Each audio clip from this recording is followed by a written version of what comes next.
This gives new meaning to working hard for every vote. Pinky! A lot of minis, so I was loving it. What's a mini? No, Oh, underwear? no, skirt. Dresses. Oh, okay.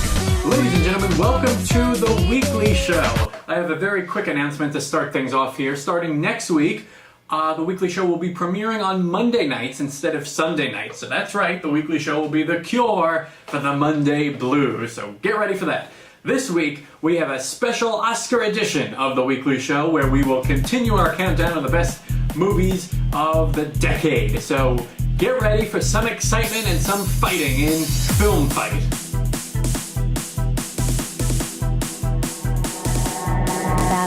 Alright man, my number 7, just so people know, we made our top 10 lists independent of each other, so I had no idea what you picked, you had no idea what I picked. We already mentioned my number 7, and you know what they say, average minds think alike too. My number 7 was Borat, so. Alright. That was my number 7, we agree. What's your number 7? Alright, well let's get right to it. My number 7, recently you said I don't like long movies, but I got some movies here that are about to blow your pants off. Number 7 is Avatar is so great, so revolutionary in so many ways, and Such as the technology, the 3D effects, the uniqueness of real human emotions and non-human characters. But most importantly, something I want to say, it's getting a lot of criticism from people who think it's anti-war. In fact, I think it might even be the opposite. It really it shows it shows the main character eager to fight for something he believes in, which is something arguably justifies war at the end of the day. So I'm curious to hear your take. Well, I on agree. Avatar. It deserves mentioning on the list for the production, the spectacle, the work and effort that went into it. People say it's Dancing with Smurfs and Dancing with Wolves and Smurfs. The story is not too creative, nothing new, but definitely a good choice. Well, just to combat that a little, almost every story is rooted in something else, and so this basically did take some ideas of Pocahontas, Indians, Smurfs, Fern Gully, merged them all together, and made one unique epic that will withstand the test of time. James Cameron. Alright, what's your number 6? The last decade was a huge decade for the comic book movies, so I had to put one on my list. I went with 2008's The Iron Man. I thought I was going to say Dark Knight. Had you for a second. Everyone was sweating Dark Knight. I went with the underdog Iron Man that was only number 2. What an underdog. Number 2 in the box office. But great. One of our best actors of the last generation, Robert Downey Jr., came back strong as Tony Stark. Again, the flamboyant, arrogant character, just like his Sherlock Holmes character they just played. Not much range demonstrated there, but a great movie again. Started off a little bit slow, picked up. It sets up perfectly for a sequel that's coming out in 2 months. Definitely an enjoyable movie. I think Robert Downey Jr. himself is slightly better than the movie was, but I think overall I agree. He elevated the movie. He elevated it. I don't know if it elevated it to a level that I would put it on a best of list, but I think it was entertaining, and I think it was a decent choice by you. Oh, well, thanks. You're welcome. Get ready. Talk about long movies. You want a long movie? Yeah. I'm about to put 3 into one category. Ooh. When I say the Lord of the Rings trilogy is my number 6 of the decade, and that's about a 9-hour fiesta. You're getting a lot of credit with the nerd demographic, but and just the books were better. Hell, I never heard that one before. And in my defense, I actually never read the book, so that's why I don't read books. We kind of got that read. too. Matt sit down and read a book. Yeah, that ain't happening. All right. Well, and any comments on that, Lord of the Rings? No, that's it. Just I've never seen it. You never saw Lord of the Rings? I thought you could tell by my reaction. No, I've never seen it. What are you doing with your life? Don't worry about it. Right, I'll see it before next time. Yeah, you better see it. Lord of the Rings, 9 hours. Take a day to just spend watching this. My number 5, we already talked about, is number 10 on Matt's list. It was the best Bond movie in a long time. It's not the best ever. Casino Royale. Great performances all around. Check it out.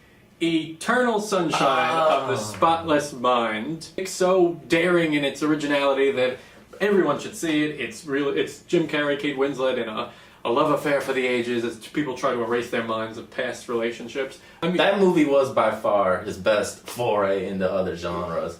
I mean, the previous decade, I would say was his best with Truman Show, but that's not on my list. You like Truman Show? I love Truman Show, but that's for you could go to the archives of we our go list. back 10 years. Yeah. Check us out in 2000. Rough decade though for one Tom Cruise, but damn Oh, if he did no. not lay it down. Really, y'all know where I'm going. He didn't. He laid it down in 2003's The Last Samurai, where he played Nathan Ogden, an American soldier hired to westernize the Japanese army. Another great epic movie. Good fight scenes. Tom Cruise was amazing. It was a great movie. I was hoping when you said Tom Cruise you were going for Tropic Thunder, maybe, but I'd say Tom Cruise low is brow for your boy. so horrible. The Last Samurai is just another example of this bloated epic that is very boring, not exciting at all. It really ends in a predictable fashion. It is really, it was decent. Loosely based on history. They can't just rewrite well, history. you should rewrite it to make it more exciting every now and then, and that How is can a, you- is a movie that's definitely worth skipping, I would say. Not at all. Ugh, sorry. My number Sorry, I can't four. stomach my number 4. Let's My hear- number let's hear this. 4 brings more sunshine into everyone's life with Little Miss Sunshine. It is a movie that really lifts one's spirits. It really justifies being mediocre in life and not really, really find being able to be satisfied with how your life is and really just taking a step back and saying, I'm happy. If you recommend it, I'll go see it. Just Good. like Cloverfield, they recommend. Oh, Number 11, honorable mention. No. Cloverfield will get an honorable mention, in fact. It's not on my list, but Cloverfield deserves honorable mentions. Quentin Tarantino's best movie ever. Inglorious. Not. Oh. Not Inglourious See, Bastards. dang. I'm glad I led you astray. Whoa. That movie was very disappointing for me personally because it did not live up to the standards he set in the best movie, his best movie of the decade and ever, Kill Bill. 1 and 2, put them together, you have an epic of epic proportions. It was a really hilarious, emotional, inspiring revenge film that warrants repeat viewing. That I think everyone should see, and you seem a little hesitant. I'm not sure what your thoughts are on Like, this. I'm not the biggest Uma Thurman fan. I wasn't either A little until too Kill Bill. Artsy and artistic. That movie didn't really do it for me. By the way, I didn't get the memo that you could pick both of them again. Did you have a favorite between the two? We'll send that to you again. Alright, yeah, check my email. My favorite last decade was Ratatouille. That's right. The little rat wanted to be a chef. He worked in a famous French restaurant. I can sense some hesitation from my co-host over here. Obviously, he's a rat, can't work in a kitchen, so he No, you can't. there was a little bus boy in there. He got up in his hair and laid it down. Clever. Created the best soup in the whole country. It's a great movie. Inspirational movie, good story. The food critic was a funny character. Food Critic was funny. I'll grant you Yeah, that. finally. It was good. I'll give you that. It was a good movie. I think maybe WALL-E might have been a better animated movie. I thought you don't like the slow movies. There's like a half hour of no talking. It's just a little thing rolling around. I like WALL-E 2 a lot. My number 2 movie of the decade, get ready, is There Will Be Blood. With the movie, or are you gonna kick my ass? They'll be both. Oh. Yes, Daniel Day-Lewis is his best performance ever, by far. How can you pick one though? I mean, that guy. Oh, I been picked laying one, it and down. it's this one. Alright. There Will Be Blood, a bruising tale of capitalism gone awry for one man who's so successful, but in the end is left with nothing, arguably. It really just is a masterpiece, if that word can be applied to anything. It's deserving of this If movie. you're gonna go Daniel Day-Lewis, you might want to go Bill the Butcher, right? And some Gangs of New York. I would go as far away from that as possible. We need a best Tough worst of the omission. decade movies, and I think Gangs of New York belong on the worst of the Sorry. decade. Sorry, I Thank you think for I- bringing that up. think I Martin touched a Scorsese nerve. should be a repeat offender, in fact, of the overrated garbage. Oh wow! I think I touched a nerve with my You co-host over did, here. but thank you for bringing that up. I did enjoy There Will Be Blood. Again, that was probably my slightly overrated movie. Again, great performance. That dude can act his ass off. He never disappoints. But I thought the story, that was my pick for a slow-moving, slightly overrated story.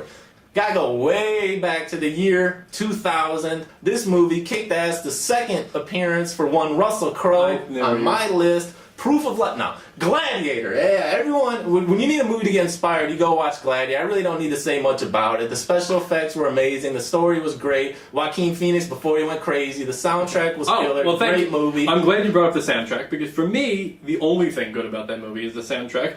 All right, the movie's good. Let me clarify. But the only thing memorable, and you can be you can be inspired by just listening to the soundtrack of Gladiator. It is by far better than Yeah. the movie itself. What do I What will be deserving of the title of best movie of the decade?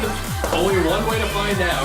Stay tuned for a future segment of We're almost Almost done with this, by the way. Almost done. The torture will almost be over. See you next.